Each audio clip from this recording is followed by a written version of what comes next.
Celeb Savant is a career retrospective type interview focusing on singers, actors, and industry experts. Join Barrett Edelstein now as he dives into the entertainment world.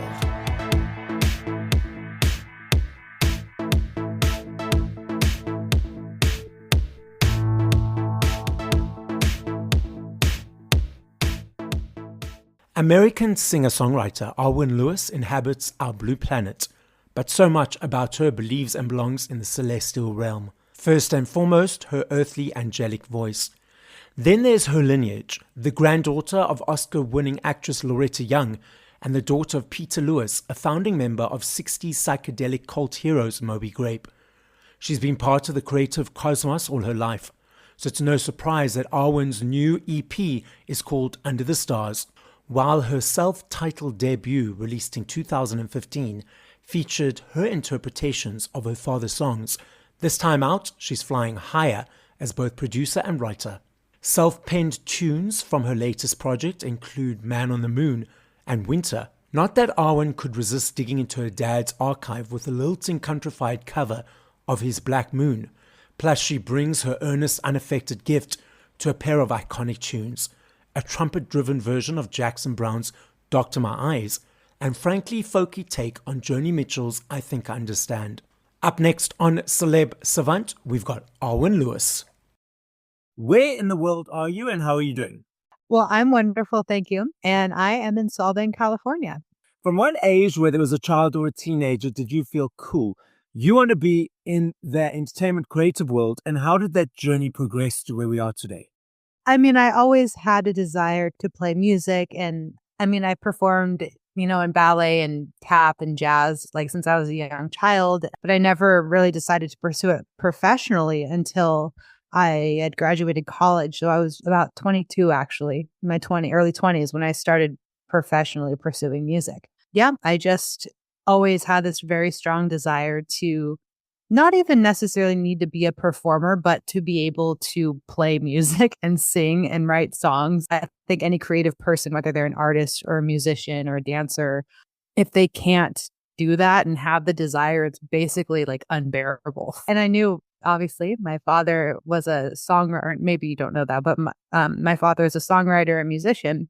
And so I knew he'd be able to teach me. And so I went to him when I graduated college and asked, can you just show me how to play the guitar and how to write songs? Show me what you know. And so he started working with me, and one thing led to another. I just studied a lot on my own. I sought out some other good musical instructors. And before I knew it, I was connected to a producer named John DiNicola in New York City. And we were making my first professional record. And that was a dream come true. I was kind of in awe that I was able to go to New York, and we were in Manhattan recording in the studio, and he had hired all of these incredible studio musicians to play the parts. The first album I made was made for me, more, if we'll say it that way, was a collection of Moby Grape songs. And so John and my dad and I worked very closely together to arrange and compose, and John hired the right musicians to play the parts, basically, aside from my dad. And when I got there, the tracks were ready and I sang, and it was just a beautiful experience. Yeah. I know this question is a little bit challenging in the sense because your path has happened as the way it's happened. Do you potentially feel that having family within the industry maybe predisposed you more to follow the creative path compared to if no one from the family was in the industry? Yeah, I mean, if anything, it maybe made people pay attention to me a little more, which, I don't know if that's good, because then maybe they have an expectation of you to be a certain way. I mean, it was never actually really my choice to be like, I'm Peter Lewis's daughter, I'm Loretta Young's granddaughter. I mean, that was what other people who were around me were telling others, about me to get them to give me a chance. But in a sense, I think it's interesting when I see other artists who come from a lineage of entertainers express themselves or present themselves as part of that family. I think it's actually interesting and a nice, fun fact, like the icing on the cake, basically, because you can see how, the artistry has evolved from person to person in the family. And I mean, I definitely have my own personality and my own sound and my own way of artistic expression.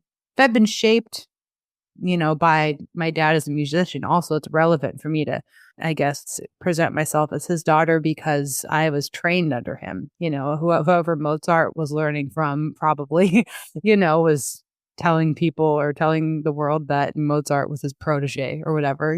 People, I think it's an appropriate thing to do. From 0 to 3 to 4 minutes in creating that song, let's dive into your creative brain. Is it easy every time? What motivates it? What invigorates it? Do you do it by yourself, collaborate with others? Let's unpack your creative process. Well, if I'm writing a song by myself and it comes to me very easily, and I like the melody, I like the music, I like the words, like I just feel like it's right and I'm comfortable putting it out there.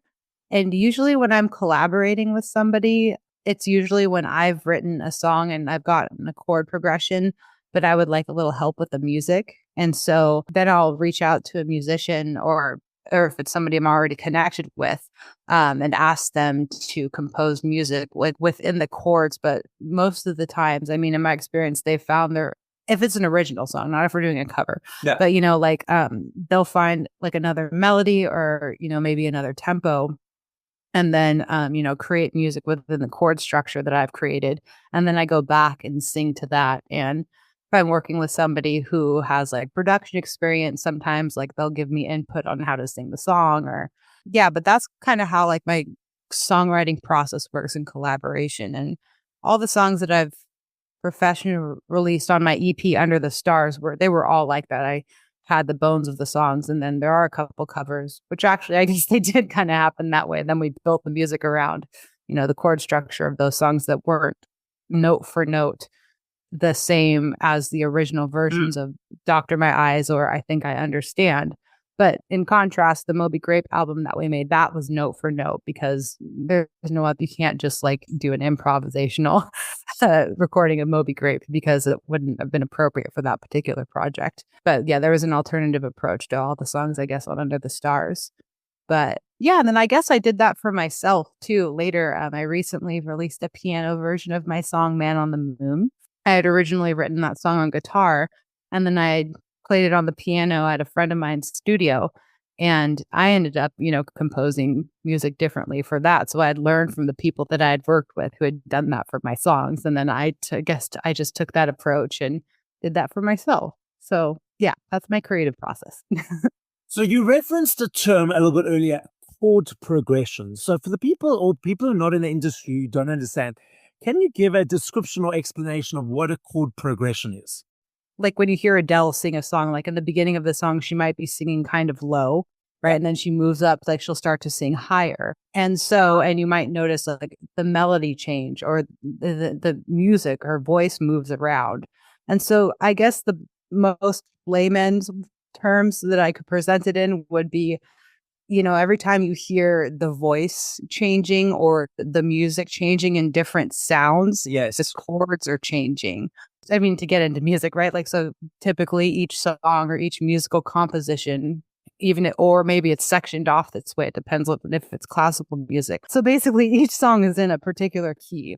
And then a lot of the times in classical compositions, the keys will change or this key modulates into another key. Like, I think the song My Girl does that. Like at the end of the song, it gets higher. And like when you hear the same melody in a higher register, that means like it's modulated into another key. So basically like a classic country song would be, they say, oh, you need 3 chords in the truth. So you could use G, C, and D. So in the key of, in the chord of C, you strum a few songs, you sing a few words over that, and you're singing in the key of C. And then yes, you're still in C because the note D is in the C scale. And so go up to D. But yeah, I don't know if I'm making sense. No, you're making sense. So basically, it's the song is just when the voices and the sound change sort of tone or pitch within the song. So yeah, makes it. I've learned something new. So thank you. What's coming up next over the next few months? My dad and me and our bandmate George Adrian have just finished.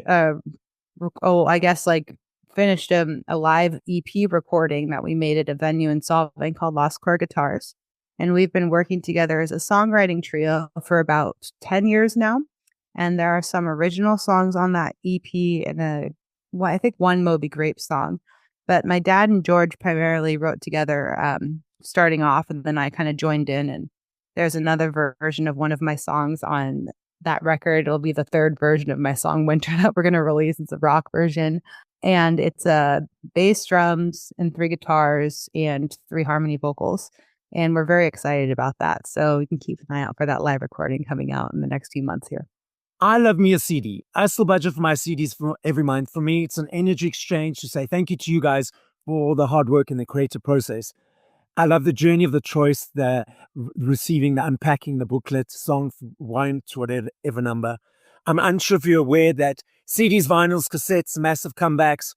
Vinyls alone last year in the UK, 5.9 million sales, the biggest since 1990.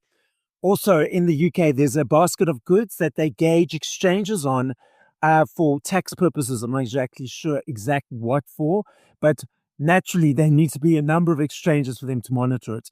And because of an upsurge of CDs, that product is back in the basket. And the research is showing that it's the younger kids, the teenagers that are diving into this world, not the older nostalgic people. But then we also have these streaming platforms that people consume music on. What are your perceptions of the landscape at the moment? I mean, I think streaming has made music very accessible, and it helps to expose people to a huge, unlimited array of music, basically. I think that it's really cool that anybody can basically release their music now, and people could connect that way. I mean, if I want to go into like the romance of it, like I love holding a record in my hand and putting it on the record player. I love that experience, and looking at the cover and, and going into a record store and talking to people and tossing it and sifting through all of the vinyl or, I mean, I'm also like, I would love cassette tapes to really make a comeback. I know they kind of have, but I have this dream that I'm going to have, sell merchandise of my cassette tapes and also like a cassette Walkman that has my like logo on it. Yeah. And they can buy my tape and then put it in the Walkman with like the cheap little headphones. Like I like listening out of like the old like rickety equipment too. Like it's fun and nostalgic. I think there's a benefit to all of it, I guess. But if it weren't for technology, you and I wouldn't be talking right now, probably. So it's been a huge blessing, but I also really hope for, real human connection in real situations to stay prominent in this world. Exactly. I totally agree. And what do you enjoy about performing live? Oh, gosh. Well, the connection, the experience. I like performing by myself sometimes. I mean, I do that quite often. I just me and my acoustic guitar. And it's like kind of like a meditative process. I'm a yoga instructor too. Okay. I've studied yoga for a long time. The idea of that is to be completely present in the moment, and to be completely present in the moment on stage is a very beautiful experience because you have to just be in the moment. It's almost like you can't think about it. It has to become part of your subconscious as you're performing. And if you can't do that with a song, you really aren't ready to perform it, in my opinion. Unless you're reading music, it depends. But usually, even if the music's in front of you, you should still be able to, do it kind of without thinking too much about it. But I guess my gift is one of my gifts. We all have our gifts, but my gift is holding space for people to just be in the moment, and I mean, especially when I'm by myself, it tends to be kind of like I create, I guess, kind of like a dream-like vibe. And I'm like a storyteller, and my sound on my own, which is different from like a lot of the recordings I've released, is almost like back to like a 30s sound with like somebody's just sitting by the river strumming a guitar, like singing a song. Like I love the art of storytelling and, holding and storytelling about human experiences or artistic experience, whatever it is. Oh, it's almost like, it's like a catharsis or a meditative state to where you're just kind of presently living in the moment and you just forget about whatever is going on for a while. And whether it's good or bad, I think it's good to just kind of get caught in art for a moment. I think it's a nice way for us to reset our brain frequencies, if you will. I'm not sure if this happens while you doing your individual shows or your group shows. So I'm that person that's normally right up in front. I'll take my phone out for 1 or 2 songs, 1 or 2 videos. I put it away. But I notice these days a lot of people are tweeting, they're videoing, they're posting while the show's happening. From the observer on the stage perceiving that, does that not take away from the connection you're referencing? Which just, again, where society is with the technology. To be honest, it would be really better, more of a beautiful experience if everybody in the room, I mean, and when I'm watching a show too, like it would be so much more beautiful just to be there with the present moment. And like maybe you've hired press people who are on the side who offer that for you, that would be nice. But there's also something about having no cameras and like everybody just being in the moment. It's just a different experience. There's different frequency going on in the space. I went to see Jack White. This must have been 10 years ago at the Santa Barbara Bowl, and you weren't allowed to bring your cell phone, or like they like locked your phone in a Ziploc case. But it was cool. Yeah. Like no one had their phone out. Yeah. Staring at their phone, posing at their phone. Like everybody was just either, talking to the people around them or watching the show. I think in life, we need more of that in our every culture. I do think that like the cell phone has become a huge distraction, and social media, it can be very positive, but it just can also be damaging. I think people need to have a certain perspective on how they use it and how they perceive what they're viewing. Being a yoga instructor, mindfulness, I'm not sure if you're aware of NLP, neuro-linguistic programming. So that's the way people process information. And part of NLP, there's a subsection about processing skills. Now, something kicks into us each as a child where we have a dominant one, a tertiary one, and a secondary one. Dominant means you'll be in it most of the day, secondary maybe a couple of hours, tertiary half an hour, if at all. Now, these processing skills, there are three of them. The first one are visual people. So they receive information and they create pictures from the information. So while I'm talking, a visual person will be seeing sort of a picture in their mind of what I'm talking about. Then you've got auditory people. Now, auditory people is about the word, understanding the word, putting the word into a sentence, understanding the sentence, putting the sentence into a paragraph, understanding the paragraph. So it's all about the audio. Kinesthetic is the third one. Kinesthetic, again, that word. Now, these people process information on body language, tone of voice, energy, emotion, all those sort of unseen elements of the communication. Now, focusing specifically on music. When you're hearing a song of your own, a completed song, or a song of another artist, are you creating pictures of what you're hearing? Are you hearing the words, or is it about the feeling and energy and the emotion? Whenever I'm asked questions like this, I'm like, well, it's everything. Like I'm never able to compartmentalize. Primarily the feeling that, what it literally emotionally makes me feel and what I'm seeing in front of me. And what I'm hearing, it's like a complete experience. All right, watching, or unless I'm just listening. If I'm listening, then it's more about just what I'm feeling and hearing. But if I'm also watching the performer, it's just another level of experience. But now, when you're listening to songs by other artists, are you able to just relax and listen to it for what it is? Or is your creative, technical brain always unpacking what you're hearing? Oh, I'm like, oh, what's going on right there? I want to do that. Oh, I want to go see that live. Yeah. Now, I love this next game. I know if I had to answer this question in 2 minutes, 10 years, 5 hours, I know your answer will be different every time. I understand that and I recognize that. I'm not saying favorite. I'm saying top of mind. If you had to push play to 5 songs by other artists, and if you can't think of specific songs, just top of mind, 5 artists you listen to, what would those songs be if you can think of names of songs? If not, who would those 5 artists be? Well, I've been listening to a pianist named Richard Form, and there's a song called, a piano version of some song. I can't remember what it's on. Richard Form. I've been listening to Vince Guaraldi, the Christmas CD right now. I love that in classical music. Joni Mitchell, Both Sides Now, the acoustic version. Something by Jimi Hendrix for sure. Okay. And let's see. One of my dad's ballads. My dad has this beautiful ballad called Only a Fool, and it's Peter Lewis. Okay. I love that. Love that song. Yeah. Okay, so you referenced earlier that you studied after college, you went to your dad to help you learn guitar and songwriting. So obviously, as a child, you were sort of an observer of him doing this. So when you actually started and he started teaching you, were there any elements that you were like, oh, this is part of it. I didn't realize this would be part of it. Or it was just steps that you learned and dived quite quickly into because you were an observer for so long? Well, I think, how to play a chord, what a chord was on it, because we started with guitar, what everything was that he was doing was conceptualized to me. So it was just like, see the light. I get it. It gave me a lot of freedom, which, I hope to find more. I really hope to find more of too. Like my next thing is I really want to study music again, like seriously, like in depth, differently than I have before. But, from this foundation that I've gotten, from studying for, I don't know, the past 15 years or so. Yeah, now I'm ready to go on the next adventure. So when you say differently, how do you mean? Just a different approach? Well, no, just like I can't read music. I understand. Like if I look at a piece of sheet music, I mean I can see what's going on, but I don't like. It's like if you looked at, do you speak or read Chinese, for instance? No.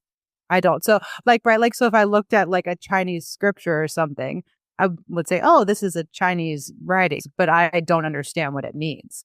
And so I want to be able to be fluent in it. And I'm in a choir right now, and my choir director, she's absolutely amazing. I'm about 2 hours north from Los Angeles. She drives up from Los Angeles once a week. One day she sat in traffic for 5 hours to get here to teach us, instruct us, or direct us.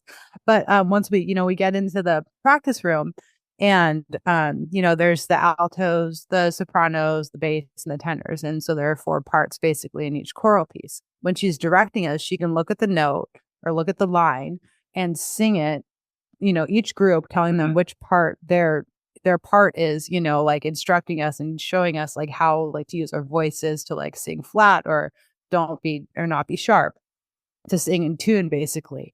And she can literally look at it and sing it in perfect pitch and then direct everybody and then bring everybody together in harmony. Like I would love to be able to do that. Yeah. Like, I cannot do that right now. Okay. Like I do everything by ear, but which is also kind of, for a lot of artists, that's a very valuable thing too, because when you study too rigidly in the same form that people have studied in for, I don't know, centuries and centuries and lifetimes, it can take your originality from you.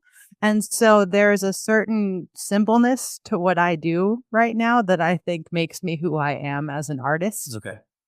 But I would love to have more knowledge at this point, to have more freedom in creating and have more fun playing music with other people and improvisation, composing, and all that. Yeah. What's the difference between being in a choir and not being in a choir? Being in a choir is an unbelievably beautiful experience because there's so many, usually, I mean, for mine is a small choir, so I think there's like 25 of us or something. I mean, I've sung in a 50-person choir. It's just this, you're in this like cocoon or like vortex of thick sound. Oh, wow. And there's a lot more energy, and usually there is like symphony instruments sometimes behind you or just a pianist. This really beautiful experience and the music is different usually. I mean, from what I play, like if I'm playing with a rock band or doing a singer-songwriter thing. And a lot of the times, we do these very, very ancient pieces, which is also a very beautiful experience because it's like, what was the composer thinking when they wrote this music? That's the really beautiful thing about performing and learning other people's music is like, you can feel like the spirit of it. And it's just, music is very spiritual for me. But like playing in a rock band can be like that too in a different way. I mean, the energy is different. There's, for instance, when I play with my dad and George, there's us 3 sing harmony, and then we play, or sing in harmony. One person sing lead and 2 people do harmony, or sometimes we'll all 3 just have like a 3-part harmony part. And then our guitars are orchestrated. So the type of music we do together, because this is the formula that both my dad and George have developed as musicians over the years. They're very different, but it's kind of symphonic too. Moby Grape was kind of symphonic rock. It's sophisticated. It's not like just kind of everybody's playing the same chord for 10 minutes. There's a lot of chord changes. There are key changes, and the parts fit. They're intricate pieces of work. Everything kind of has to weave together perfectly in harmony. But it's just different because it's a smaller group of people, and the music is different, right? It's more like alternative, contemporary rock, a little bit of folk in there too. And then when you have a bass player and a drummer, that's really fun, because luckily, like the people we play with are, just at very elevated levels as well. So that's a cool experience. I think the music is what makes it mostly makes you feel different. You feel different if you're listening to Michael Jackson than you do listening to Mozart, probably, right? Yep. So I think it's based on the music basically, but also, the energy of the people that you're performing with. The podcast is listened to throughout the world. As a final message, what would you like to say? I say if there's anything that sparks inspiration and joy in you that you may be discouraged from exploring for whatever reason, don't let that discourage you. Just at least open up a book and read about it and just see what it's like to explore it and have an open mind and follow your heart. Thank you for listening to this episode of Celeb Savant. Please follow Barrett on TikTok, Instagram, YouTube, and Facebook at Celeb Savant. That's CelebSavant.